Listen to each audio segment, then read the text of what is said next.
لو زهقتي من طرق الفطار التقليدية وحابة تغيري وتجددي لبيتك ولأسرتك ولأولادك وتعملي لهم فطار جديد، طريقة جديدة، مكونات سهلة، طريقة سهلة جدا مش هتاخد منك وقت، والأهم من كل ده ان طعمه بجد لذيذ جدا جدا وهيعجب كل أفراد أسرتك وهيطلبوه منك على طول. تعالوا نعمل فطار سهل وبسيط، طريقة جديدة، مكونات لذيذة جدا، وما بياخدش مننا اي وقت خالص وطعمه بجد لذيذ. لايك وشير واشتراك، وتعالوا نعمل الفطار السهل.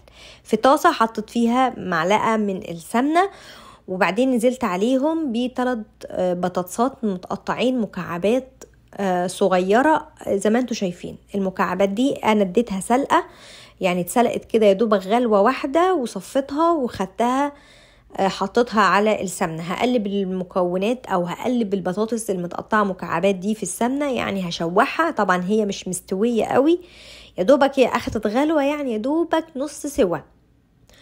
وهضيف عليها بصلة متوسطة متقطعة كده تقطيع صغير. نقلب كل المكونات دي برضو مع بعض. اي حاجة بنضيفها بنقلب طبعا علشان تتشوح وتاخد من طعم بعض. التشويح ما بياخدش مننا وقت، يعني يا دوبك كده البصل بيدبل. وبعدين ننزل بيه طماطم متقطعة مكعبات صغيرة، طماطم تكون مش جامدة، يعني تكون طرية شوية بحيث ما تاخدش مننا وقت في الأكلة علشان تستوي. نقلب برضو كده كويس قوي، طماطم والبصل يتشوحوا كويس مع البطاطس، وكمان البطاطس بتبدأ ان هي تستوي معانا.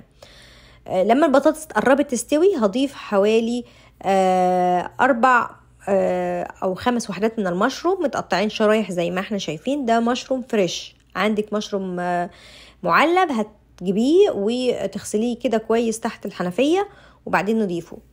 هضيف بقى عليه بقى ايه حاجة كمان هتديه طعم حلو قوي وفايدة عالية في القيمة الغذائية، هي ورق السبانخ. ورق السبانخ طعمه بجد لذيذ قوي، لو بتحبوا السبانخ ضيفوها في الأكلة دي بتدي طعم رائع. هنضيف بقى بعد كده البهارات، أوريجانو، ملح، شوية كزبرة ناشفين وشوية بابريكا.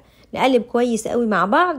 وبعد كده تقريبا البطاطس بقى استوت، السبانخ ما ينفعش نقعدها على النار اكتر من كده، والمشروم برضو بيستوي بسرعة. هنفضي حوالي 4 مكانات كده، يعني مكان ومكان كده بالمعلقة او بالسباتولا، ونحط في كل مكان فضيناه بيضة نية.